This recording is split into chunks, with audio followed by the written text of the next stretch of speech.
Lactation consultants are among my favorite people, and today's episode demonstrates that. Victoria Beninger is the third internationally board-certified lactation consultant that I have interviewed on this podcast, and it's for good reason. Victoria and I talk a lot about the idea that your nervous system can impact your breastfeeding experience. Your nervous system can impact your milk supply and can certainly impact the stress and exhaustion that you can feel in trying to make nursing work well. She talks also about ways to address that with some of the tools that you have with you already. So settle in and have a listen. She's absolutely lovely to have had a conversation with, and I'd love to welcome you to enjoy it. Welcome to the Baby Sleep Connection, a podcast that explores baby sleep and more through the lens of attachment and development. I'm your host, Heather Boyd. I'm a mom of 3, an occupational therapist, and a certified infant and family sleep specialist. If you are a tired parent who wants to support your baby sleep holistically, keep listening as we delve into approaches that go well beyond the usual strategies of wake windows and bedtime routines. Your baby's sleep is connected with so much more. Welcome back to the Baby Sleep Connection podcast. I'm your host, Heather Boyd, and I'm excited to have a local guest, a Niagara guest, an IBCLC, Victoria Beninger. I'm delighted to get to talk with her because I had the pleasure of connecting with her group in person. I don't know, it must have been a few months ago now, right, Victoria? That was in the spring, like March or something, April. Oh my goodness, time flies. It was such a lovely group. It was a great chance for me to get to know Victoria. And now I get to talk to you again, Victoria, and I get to hear more about your practice and your approach to lactation and supporting families. So thank you so much for being here. Oh my gosh, thank you for letting me come on. I'm really excited, a little bit nervous. This is going to be fun. This is a nice little chat. I would love you to tell us a little bit more about you. Who are you? Who do you serve? And what's your approach to the work that you do? Yeah, of course. So I live in Niagara. Like you said, I live in Port Colborne, small community in South Niagara. I'm originally from Sweden and now trained and working in Ontario. I'm a nurse and lactation consultant. So I started in nursing, went into working in women and babies, postpartum care. And then from there, I found my passion for lactation and then did my training and got certified as an IBCLC and started a private practice last year. My practice is called Tender Loving Latch, and I do breastfeeding support, prenatal education, home visits, and postpartum home visits, of course, as well for lactation. And I have a community group, like you mentioned, that you came to our village parent group where we meet weekly just to have a safe and supportive space for parents to meet. Now I also work in hospital as a lactation consultant as well. And I work in postpartum, women and babies, NICU, and pediatrics when I'm in the hospital. And my approach to lactation care is I want to empower families to reach their individual infant feeding goals where they're at. So it's just working with the families and letting them kind of decide, where we're going, and I will empower them and support them to reach their goals, which I think is really important. Yeah, that's great. Yeah. Well, and I think often about this idea of individual goals versus the ideas of what it should look like. Exactly. Yeah. That's so important for the families to feel like I'm actually there to support them and not to impose my views or my knowledge on them, but really just kind of like pull out what is that they want out of their infant feeding journey. And then we're working towards those goals, which can, of course, also change over time, which I'm really open to. Yeah, I want to talk to you about that change, actually. That's what comes up when you describe that, because so often, and I'm getting ready to give a workshop to my families about this idea that we have in our head of what it's going to look like. We kind of, no pun intended, latch on to a goal. We get this really strong idea that this is what we want it to look like. And then it doesn't go that way. We have to adapt. I wonder if you can speak to that, because I feel like that is such in labor and delivery and in breastfeeding and nursing and parenting in general, this is a really big mountain to climb. Oh, for sure it is. And I find that what I find is funny too that you say that. I wanted to speak to that as well.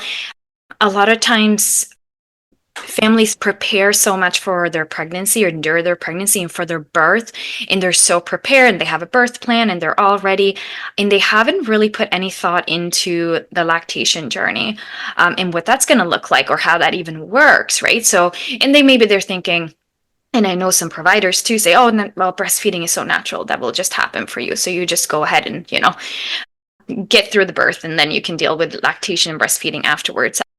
But just because something is natural doesn't mean that it's easy.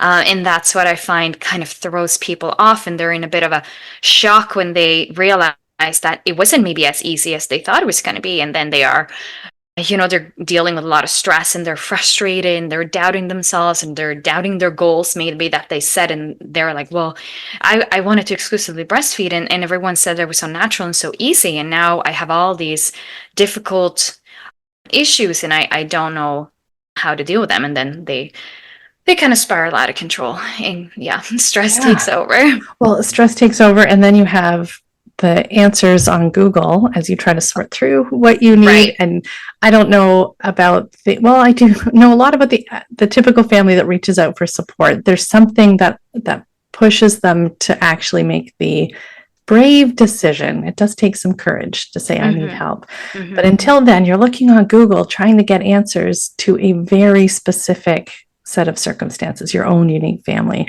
And so I always think of that courage that it takes to say, okay, yes, I need a little bit more tailored support here.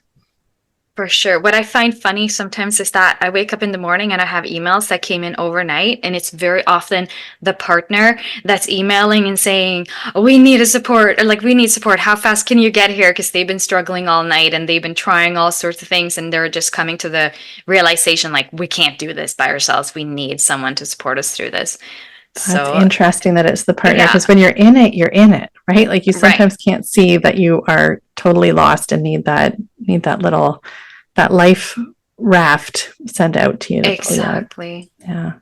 I think back to my experience, and I knew, I work with babies. I've worked with babies my entire career. And so when I became a mom or was expecting, I thought, okay, I've heard about this breastfeeding thing.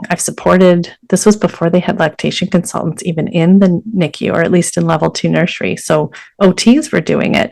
And so I knew a little bit about breastfeeding from that. I knew that it was harder than, as natural as it is not easy. So I prepared a little bit, and I kept reminding myself, if this is hard, I need to figure out, is this normal hard or is it super hard? And yet, even with my background, I still didn't. I took 3 kids. It took me having 3 kids before I finally called the lactation consultant to fix something very simple with the latch that made things so much easier. Right. And so I always think about that burden of making that decision to reach out. I wonder if you have any words of wisdom for the parent who is in it, like, deep in it, knows that this is a struggle. They're unsure if this is, I can imagine, as I had asked myself, is this really that hard? Like, maybe it's just normal hard and I should just keep working on it. Right. I think it's so important too to realize what stress actually does to us, because we have all of these intentions and we know we have this knowledge and maybe we did research and we actually, we did prepare, and then we are coming out of, maybe we have a very difficult time with the breastfeeding itself, or maybe there is, like you're saying, babies in NICU, and there's a separation there, and breastfeeding just isn't it's not really an environment to set up to support breastfeeding ideally, or maybe there was a very traumatic birth experience, and then the stress of that and the trauma from that is taken over and just spiraling us into survival mode. And what happens when we're in survival mode is that our brain actually kind of leaves that reasoning and logical thinking space, and we're going more so into like that primal brain that's just focusing on keeping us alive, and our stress hormones are spiking, mainly cortisol's really spiking, and we're in survival mode. We're in that like fight, flight, or freeze mode, and we can't even take in new information or use the information that we already knew and apply it to our situation. And then we are literally sometimes frozen. I was working with this mom one time. She was actually a physician herself, and she was having difficulties with feeding. Her goal was breastfeeding. She wanted to exclusively provide her own milk for the baby. She was really committed to that. And we went through the plan. Okay, we need to then start pumping because the baby cannot latch. So we need to pump. This is, ideally how many times we should be pumping to get that milk production going and sustain and protecting that milk supply. And she was like, yeah, I understand it. Yes, I understand. I know. And the next day I saw her and I said, how many times did you pump? Like, did you get to, pump a little bit? And she's like, you know what? No, I didn't. I know I should be, but I just didn't do it. I can't make myself do it. Right. So she was in that free state and she couldn't do what she knew she had to do or she should be doing. Right. And that's when we need to find that shift and try to take steps to first off realize what's happening to us. We're in that survival state and survival mode, and we have to try to get out of it and kind of activate our parasympathetic nervous system, which is like our rest and digest, and like I like to call it a relaxation and lactation state, right? So that we can get into that relaxed state, stabilize our all of our bodily functions, and then get into that connection space where we can connect to ourselves and our baby and our situation and higher functioning of the brain, and use our logic and all the knowledge that we actually have, and then get on track, right? Yeah. Yeah. Well, and I think about you mentioned that particular family, mom was a physician. And I think about the number of professionals that I work with. And maybe this is a shared experience that you have too, that a lot of teachers, a lot of therapists, a lot of healthcare professionals, we're very good at solving problems. We're very good at staying in our head and doing all the cognitive things, gathering information and data, and then doing something. And when that knowing part, like I said, she knew what she should do, but it's so much more than just knowledge. Oh, That for it sure. takes so much more of that parasympathetic nervous system state that you're talking about. But the other piece that comes up, and I want to make sure I circle back to ask you what ways you help parents to get out of that fight, flight, and freeze state. But I want to talk a Yes, little yeah. bit first about the should, because you mentioned the mom said, I know what I should do. And I hear that a lot with parents that I work with too, although often their should is actually not a should at all. But Mm-hmm. with nursing, with pumping, there are some guidelines that promote optimal situation here. How do you manage in supporting families who are stuck in the guilt or the shame that comes with should or shoulding on themselves? I've heard people say. Yeah. Oh, that's really good. I like that. Yeah, so just like you're saying, there are some things that we should do to protect the milk supply and set ourselves up for success in breastfeeding, right? So effectively and frequently emptying the breast and providing breast stimulation needs to happen. And that's where we need to shift out of that kind of like free state that many parents are in, and they're thinking and they're knowing I should be doing this. But we have to find strategies, right, to actually finding a way for them to do it.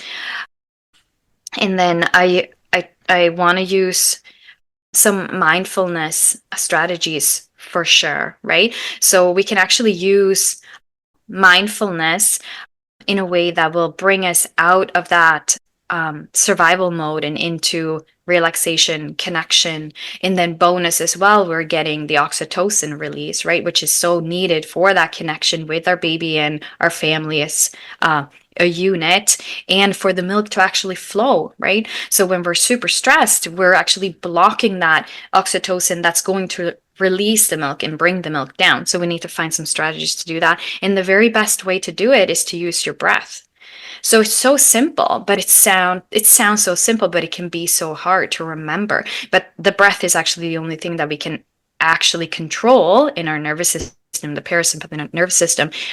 So taking deep breaths. And I like to talk about finding these moments of mindfulness. So when you sit down to nurse your baby, or however you feed your baby, if you're using a bottle and you're feeding your baby that way, it's still a moment of mindfulness that you can find. You're forced to sit down and focus on the feeding. You're focused to slow down and connect to the present moment. And if you're really grasping that and really kind of taking advantage of that situation, right? And then we can use that to get out of that survival mode and try to relax, right? So I always start with breathing, right? You sit down and you just hold your baby for a few moments and take, say, 4 deep breaths.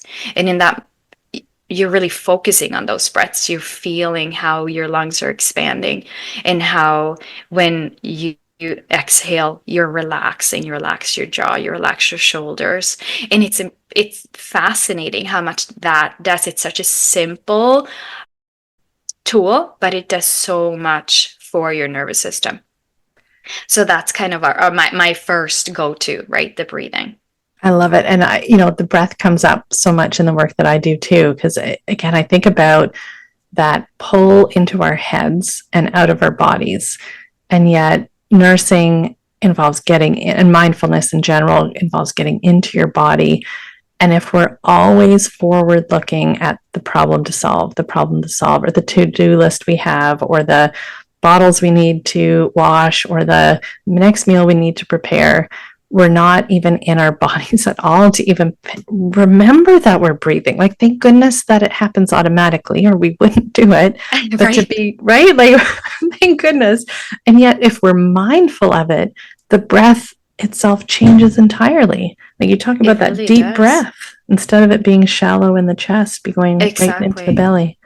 Exactly. And then we can use all 5 senses, right, to find that, even out the scale from our sympathetic nervous system to kind of even it out so we can have more of a balanced nervous system, right? So also just using our 5 senses. So when you sit down with your baby, look at your baby, right? And then listen to the sounds of your baby and their little their breathing sounds, or their little cooing, and their little, sometimes even their little cries, right?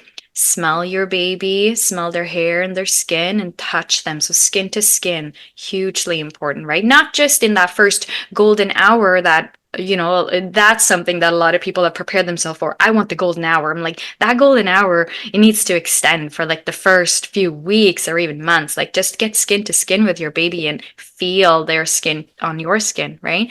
And even taste, like, give your baby a little kiss and taste their skin. And it's actually suggested as well that, tasting your baby actually impacts what is in your milk, right? The microbiome of your milk, which is super important. But just doing those things, focusing your attention on the present moment, and then we're not getting into spiraling out of control with thinking about all of our shoulds, right? We focus in on that present moment, and that's where we can find that balance, and then we can even out our hormones, right? We're lowering that cortisol level and then letting that oxytocin level spike, which is going to help our milk supply and connection to our baby in general, right? Well, what's coming up now is, and I'm going to make another link to my sleep practice, that, that brain versus body piece, but that knowledge versus being in the present moment.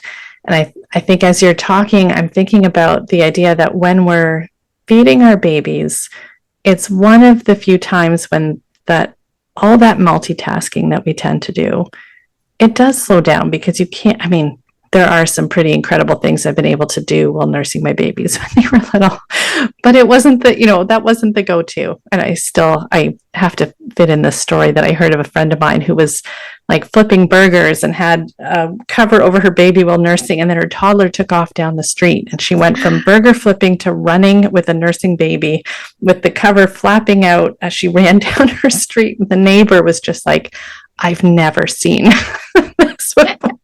Never would have guessed I'd see this whole thing unfold the way that it has. That's funny. Yeah. And I think, oh my gosh, the things that we try to do.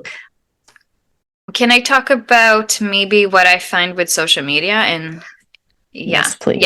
Yeah. So often what I see is the parent sits down to nurse, and instead of using that nursing session as a moment of mindfulness, instantly that phone pops up and social media scrolling, right? Like that, just doom scrolling, just scrolling on social media. And then what happens is we get into this spiral, right? Like we're not at all in the present moment anymore. We're completely out there thinking about all the things that we're being flooded with from social media. Like, oh, this is what we should be doing. And this is what it looks like to be a good parent. And this is how other people are feeding their babies. And oh my goodness, this person on TikTok is filling their freezer with ounces of milk, and the stress level just spikes right out of control. And then we're again blocking our oxytocin, and we're spiking that cortisol, and that nursing session is not going to be very relaxing for us or for the baby, or very nurturing or full of connection that it could be, right? So that's one thing also I say to my clients, like, get off of social media, especially right in the middle of the nursing session. Like that is the time where we are connecting with our baby the most. So yeah, that's another strategy that I and like it gets to push hard for. to do. I mentioned this in another interview that I did, where when I was a first-time parent, Mothering Magazine had a hard copy magazine. And so if I was going to be doing anything, and I didn't have a smartphone, I wasn't going to nurse at the computer, or at least at that point in time. I know I've done it. But then Mothering Magazine went electronic. And I thought, no, like my one thing where it's like really the easiest time of day to not get online. Now I'm online to access something that would have really allowed me to, read about parenting and read about babies and be in the groove, even while still keeping my mind busy, which is a struggle for a lot of parents, right? To set that mind piece down like that. When we're trying to set down all that thinking part. Yeah. And we're trying to distract ourselves. I feel like part of it is distracting ourselves from what can feel mundane because we're so used to go, go, go. And I wonder when you say, you recommend putting the phone down, we're kind of replacing it mindfully with paying attention to what's in front of us, the smell of our baby, the taste of our baby. I hadn't even thought about those kisses and what that does. Gosh, nature has a way, doesn't it? And the feel of our baby, the sound of our baby.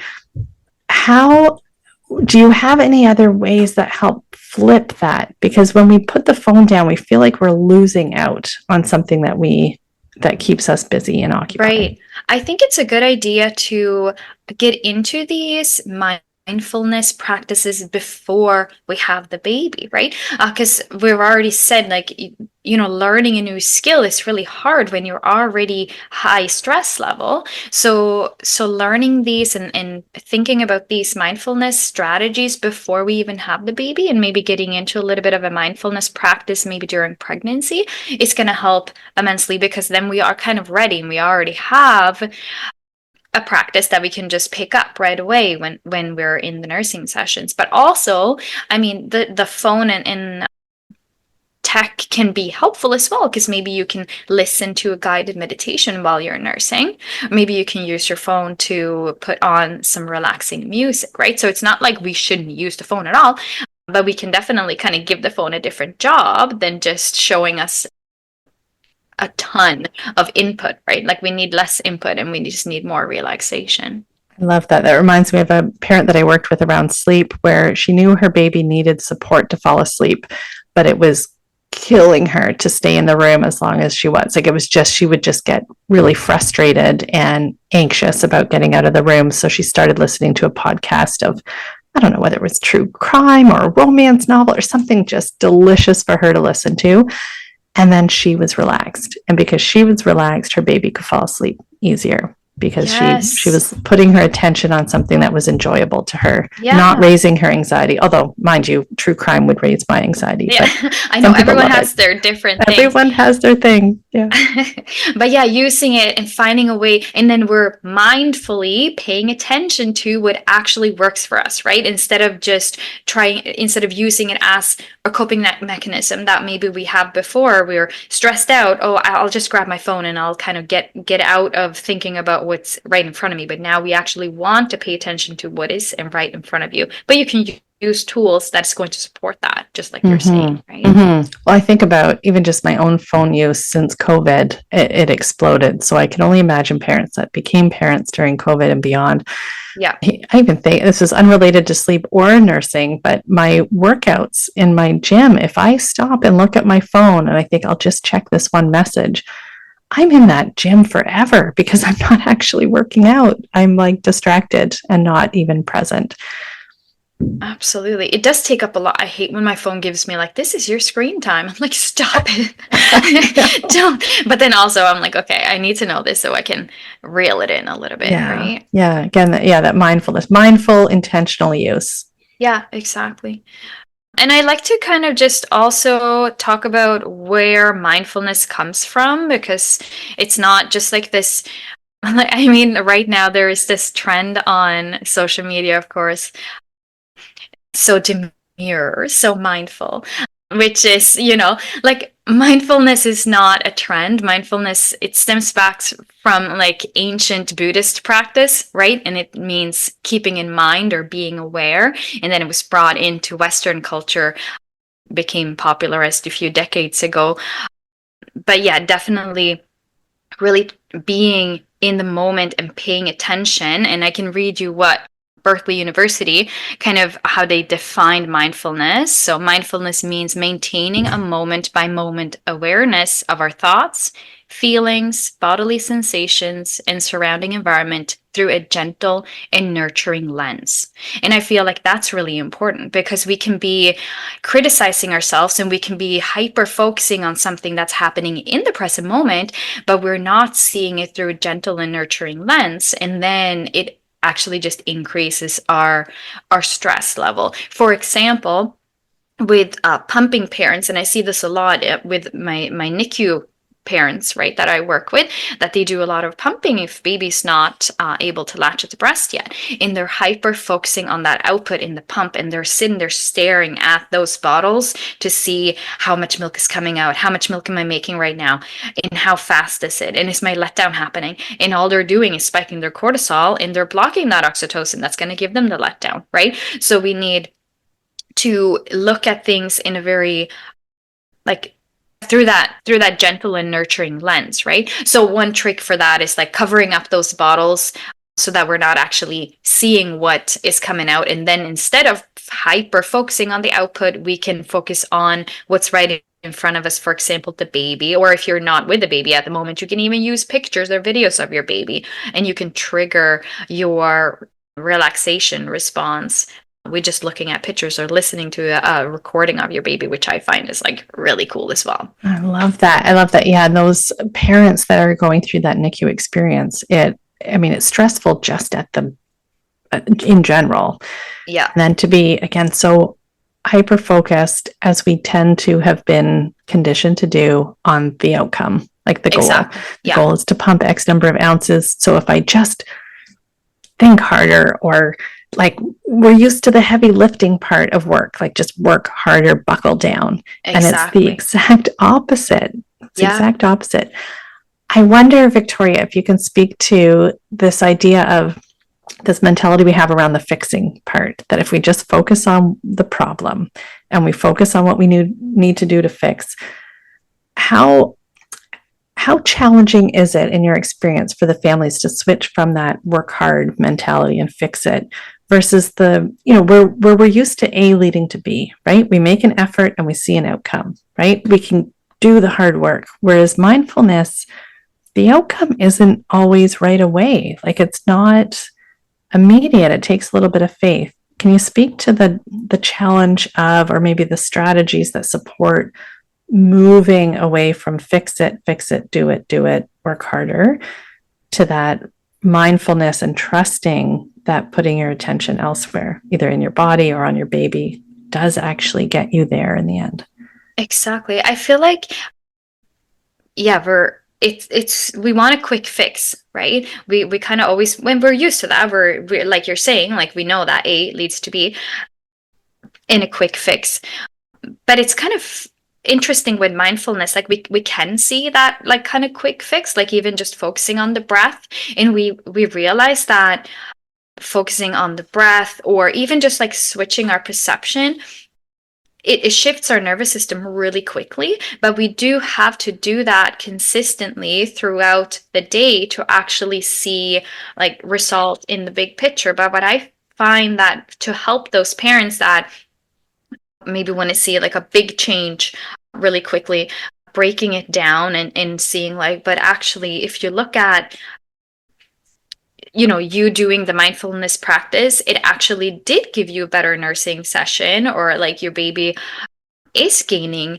more weight like from yesterday till today because you were doing these mindfulness practices and really putting yourself in like that relaxed space. And then over time, of course, that's going to grow, right?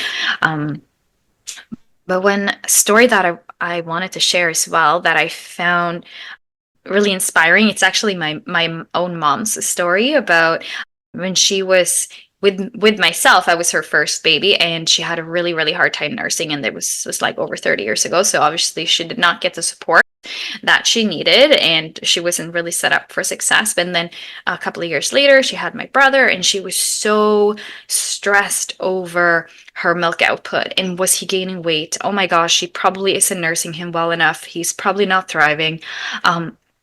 And she went for a wellness check, and she saw this very like experienced midwife. I grew up in Sweden, so all postnatal care is midwife care, right? Yeah, love it. Love it. And the midwife was like, well, does he have diapers? Is he peeing? And she's like, yeah. Okay, well, is he pooping? Yeah. And then she's like, well, there you go. You're doing everything is great. And he was gaining weight. Obviously, the numbers looked good. And her milk flowed. Like her milk just flowed when she heard that, because her nervous system just switched, and she was like, boom. Like it was just such a shift, right? Like she got that acknowledgement, she got that reassurance. Mm-hmm. And I find that like it actually can be like a quick shift. Amazing. Right? Which I find just so fascinating. Yeah. So fascinating. Well, I think about the power of words too, like the power for your mom to hear that from the midwife and for it to make a difference. Yeah. And again, it's not always the most complicated solution. No. It can be a very simple awareness. It's like that mindful, like that mind shift, right? Like just the way that we think, and then also how we feel about a situation. It shifts, and it can shift really quickly, but then it can also shift back really quickly, right? Like if we then get back into our kind of lack mindset or our doubt in ourself, especially doubt in ourself, I find that's a big struggle for a lot of parents, that they just doubt their own body. They don't believe and trust in their body, right? Mm-hmm. So I feel like that is where we need to do a lot of work to set them up for trusting in themselves and trusting in their abilities, and then they will see those results. But right. they're very conditioned too, like we all are in the society, to doubt ourselves. Like, yes. How could my body possibly be good enough to sustain and support a baby's growth? Right. Meanwhile, we grew it during pregnancy and then birthed it. So like, yes, our bodies are so powerful, but a lot of times parents don't trust that, right? They're constantly...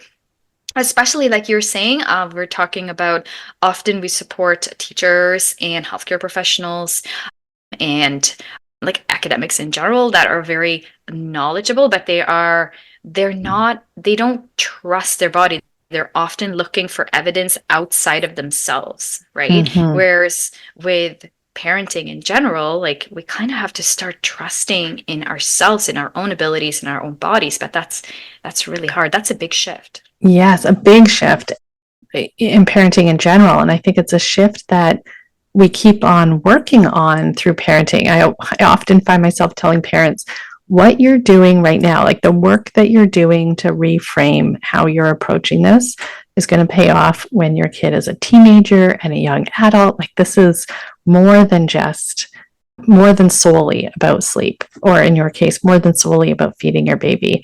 These are skills that just continue to give, but it's about moving from that default over to this new approach of being in your body and being mindful. and to forgive ourselves for flipping back and forth so much, because that default is like a magnet, right? Like we Oh, yeah. fall right into it. Yeah. Absolutely. We're so conditioned to do that, right? And then, yeah, it just happens. But if we can keep that mindfulness piece, just check in once in a while throughout the day and be like, what's my mind doing right now? Is it spiraling out of control? And then just reel it in, like reel it into, what you know and what you've learned then is true by finding support with professionals like Mm-hmm. ourselves, hopefully. Mm-hmm. Um, that like reel it in and be like, no, I am not actually my thoughts. I actually am a great parent, and sometimes I just spiral out of control and I think that I'm not doing a good job, but that's just the thoughts, right? Like Mm-hmm.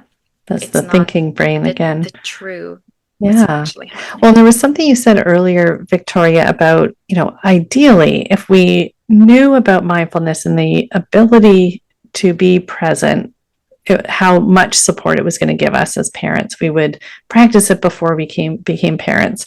And it reminds me of a phrase that Lindsay Hookway says. She's an IBCLC in England. She says, do the hardest thing at the easiest time. And it made me think about this practice of mindfulness. Like when it's super hard and you're stressed out, there's like a lot more to clear out to get there. But I always think about dishes, which are not the most pleasant activity. But if I really am mindful with dishes, it's not that unpleasant. It can be kind of meditative. And it's easier for me to pay attention and be mindful and get a little bit of practice.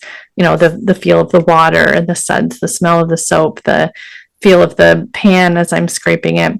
And it has nothing and everything to do with what I can use in parenting for that mindfulness piece too. So that Yeah. dishes, like I'm going to do dishes, and there's nothing really on the line with dishes. I don't have to stress about whether I'm going to break the pan. And if I do, it's not awful. Like it's going to be fine. I wonder if you have any other words of wisdom along that line for helping that switch and moving into that state of mindfulness more often or staying there longer as we Yeah. navigate this. Yeah, I think that's so beautiful. Actually, yeah, you can use any little moment in your day, right? To practice that mindfulness, finding those moments of mindfulness, like I was saying before. And that could be anything, right? And it really should start much earlier. But what I love right now, what I hear from my kids and what they're learning in school is that they're doing a lot more work in learning about mindfulness like early in school. Like, my kids are in grade 5 and 8, and they're learning all these things and zones of regulation and all those things. So like it's coming, the generations to come are just going to be set up for success, I find, in that way. Like they'll already have kind of a mindfulness practice and know about that. But for us and people having babies right now, it really is like really having to find the moments of mindfulness every day. So yeah, anything. Like also a lot of times when you find yourself spiraling, you have to catch yourself, right? Which is, I find, the hardest part, because you have to catch yourself and bring yourself back. But just having little reminders. I don't know. I like to use the nursing session as the reminder. Okay, this is my mind, like moment of mindfulness. But yeah, like you're saying, also you should Right. start much earlier. So we have to find those little moments when we're like, okay, this is my moment of mindfulness. Now I'm going to practice for 5 minutes to be present in the moment, because it's really hard, because your monkey brain just want to like shoot out with like all of these, it just spirals, right? Yeah. Well, and I think if you start with one thing, the nursing session, then you get to condition yourself that every time you're sitting down to nurse, this is a moment to pay attention. And Yep. then from there, it expands to other parts of the day. Yes, and it will Yeah. shift automatically. You will find that your mind will just be easier to reel in, or your thoughts will be easier to reel in. It will happen more often, and it will not take you so much effort to stay in the present moment the more you're Mhm. practicing it, right? Yeah. Practice. Practice makes progress. I always say to my boys. Definitely. Yeah. So, Victoria, if people are looking for more from you, where can they find you and what do you offer? Yeah, so they can definitely find me on Instagram at Tender Loving Latch. I'm active there with some positive, mindful content. I do home visits in all sorts of prenatal education as well. And my website is tenderlovinglatch.com, where people can find out more about that. And I'm also in the next few months launching an online course, Holistic Approaches to Maximizing Your Milk Supply, which then will include mindfulness practices and techniques in combination with the physiology, of course, of milk production and certain things we have to hit to get. So the knowledge and the mindfulness both together. Exactly. We need to marry those two together. Yeah, it's incredible. And when this gets published, I'll be sure to include a link to that course. So that's really exciting. Victoria, I want to thank you for being here today. This is a fantastic conversation. It weaves in so much around the mindfulness and breath that comes up so often in the work that I do and the interviews that I give for this podcast through that lens of lactation. And I think that's such a brilliant spot when we think of that challenge and what's on the line when we're feeding our babies, the pressure we have on ourselves and the importance that it plays. So thank you so much for your time today. Oh, thank you so much for having me. Really a pleasure. Thank you. Take care. Bye for now. Bye. Thank you for joining me on this episode. I do hope that you found the information and perspectives in this podcast episode helpful to you as you navigate your baby's sleep development. Of course, this podcast provides general information and it isn't tailored to your family's reality or the specific needs of your baby. If you're concerned about your baby's sleep or health, be sure to reach out to your healthcare provider. If you're feeling exhausted and overwhelmed and you need a place to feel nurtured and reassured, you can find me on Instagram at familysleep.ca. Until next episode, look for the connections that support you and your baby.